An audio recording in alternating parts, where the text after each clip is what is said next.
Kali ini gue mau membahas sebuah lensa yang menurut gue wajib banget jadi pertimbangan buat para pengguna mirrorless full frame-nya Sony. Kira-kira emang semenarik apa sih lensa yang satu ini? Yuk simak videonya.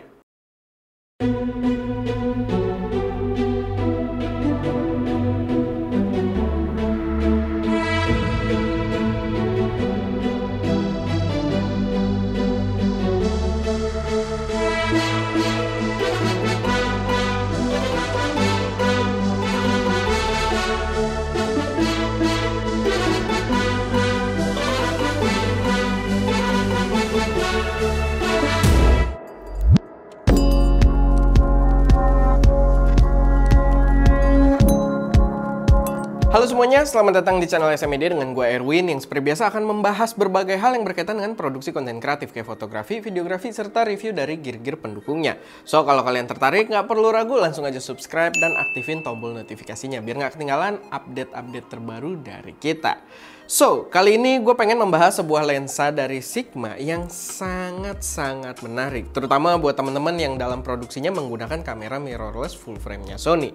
Jadi ini adalah Sigma 2870 f2.8 DG/DN Contemporary Lens yang dijual seharga Rp14.675.000.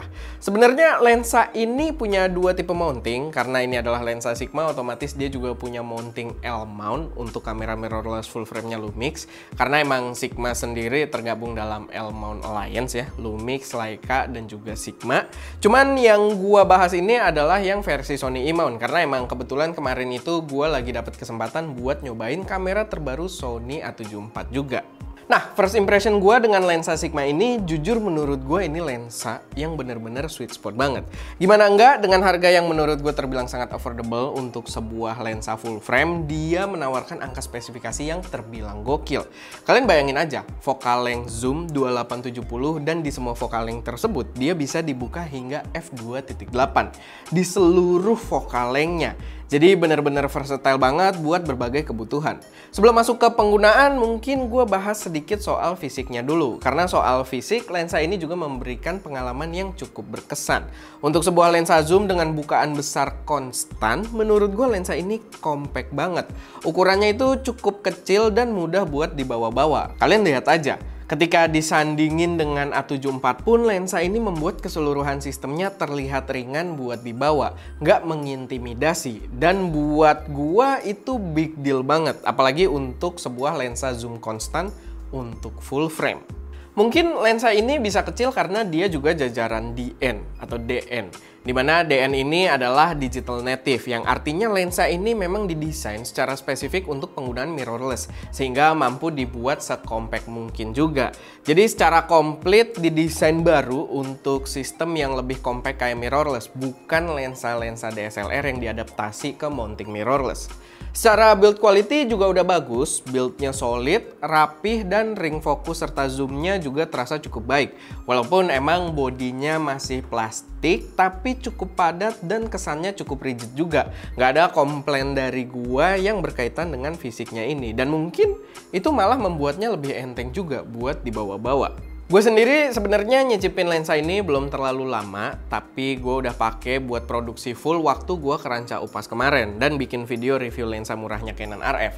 Dan serius, angka yang diberikan 2870 f2.8 konstan ini bener-bener versatile banget buat berbagai kebutuhan. Gue bener-bener kemarin itu produksi cuma pakai lensa ini doang di body Sony A74-nya. Nggak ada ganti-ganti lensa sama sekali. Gue bisa zoom in atau zoom out untuk menyesuaikan framing video dengan komposisi yang gue inginkan. Bahkan ketika rolling, ada beberapa kali Ska itu memainkan zoomnya biar bisa menyesuaikan komposisi yang seenak mungkin seiring video sambil rolling. Dan itu bener-bener membuat gue demen banget sama lensa ini. Bener-bener terasa sangat versatile. Belum lagi dengan bukaannya yang besar juga membuatnya capable banget untuk dipakai shoot di kondisi minim cahaya yang kepake banget ketika kita syuting kemarin. Emang sih, kalau kita berbicara soal lensa zoom, biasanya mereka punya engineering limitation yang membuatnya biasanya itu nggak sebagus lensa-lensa prime, atau kalau di sini lebih sering disebut lensa fix. Gue setuju, dan memang lensa ini masih memiliki beberapa kekurangan juga, apalagi dia berusaha terlalu banyak menyematkan hal baik di sini. Harga affordable, zoom yang versatile, bukaan besar dan konstan, jadi kayaknya hampir nggak mungkin lensa ini nggak ada kekurangannya. Kekurangan mendasar yang biasa terjadi pada lensa zoom seperti ini adalah barrel distortion dan juga pincushion distortion. Atau biar gampang dimengerti, kita sebut saja distorsi cembung dan juga cekung. Nah, sejujurnya gue nggak merasakan distorsi ini ketika produksi kemarin. Pas mengambil beberapa tes foto pun, Ska juga nggak begitu merasakan hal ini. Cuman emang pas gua nonton video reviewnya Jared Polin, di video tersebut ada beberapa foto dengan straight line atau garis lurus gitu ya, yang terdistorsi sehingga jadi melengkung gitu. Cuman kenapa gua tekenin kalau gua nggak merasakan distorsinya, dan begitu juga dengan Ska, karena in real use-nya memang nggak begitu noticeable, paling nggak di workflow gua. Cuman kalau emang kalian workflow-nya butuh detail yang baik dan hal itu jadi pertimbangan besar, ya gua rasa worth mention juga di video ini biar kalian tahu. Yang lebih detail lagi sih ada di videonya Christopher Frost. Pas dia itu ngetes dengan memotret pattern kotak-kotak gitu, dan di situ baru benar-benar kelihatan jelas kalau focal length yang digunakan itu mempengaruhi distorsi cembung dan cekung gambarnya. Dimana pada vokal paling wide-nya dia jelas kelihatan cembung, di vokal paling teleknya jelas kelihatan cekung, sedangkan di posisi tengah-tengah dia kelihatan lebih aman. Tapi balik lagi, sesuaikan juga apakah sepenting itu di workflow kalian, dan memang cara paling gampang buat lihat distorsinya adalah dengan memotret pattern berulang kayak yang dilakukan si Christopher Frost tersebut.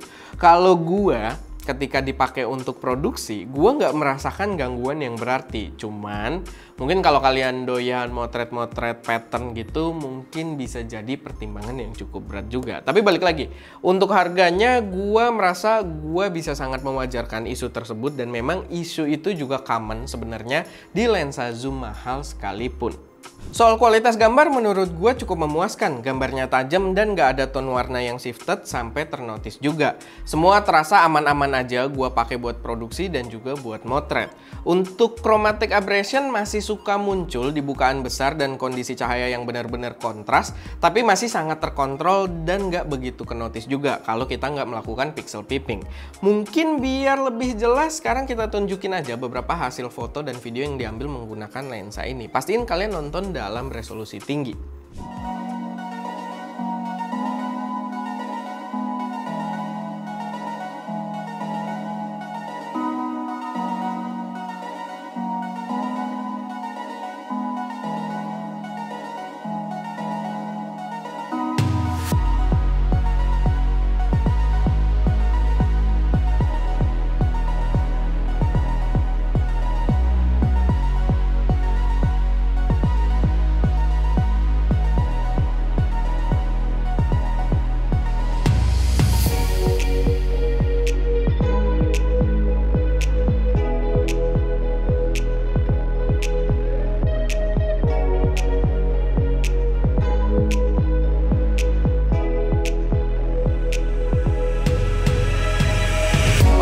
Sekarang udah waktunya buat gue memberikan kesimpulan. Buat gue lensa ini worth it banget.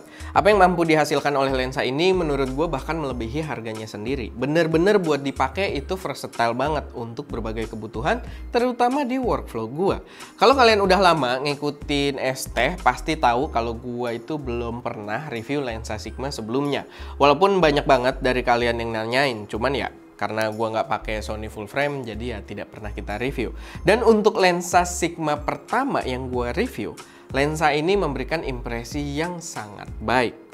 Oke, paling segitu aja buat video kali ini soal Sigma 2870 f2.8 dari gua. Kalau ada koreksi, saran, atau pertanyaan, silahkan taruh aja semuanya di kolom komentar. Dan seperti biasa, jangan lupa buat like video ini kalau kalian suka, share ke teman-teman kalian yang mungkin tertarik, dan pastinya subscribe ke channel SM Media untuk mensupport kami terus memberi konten yang lebih berkualitas dan bermanfaat di masa mendatang. Itu aja, gue Erwin, di belakang kamera ada Ska, dan jangan lupa untuk berkarya.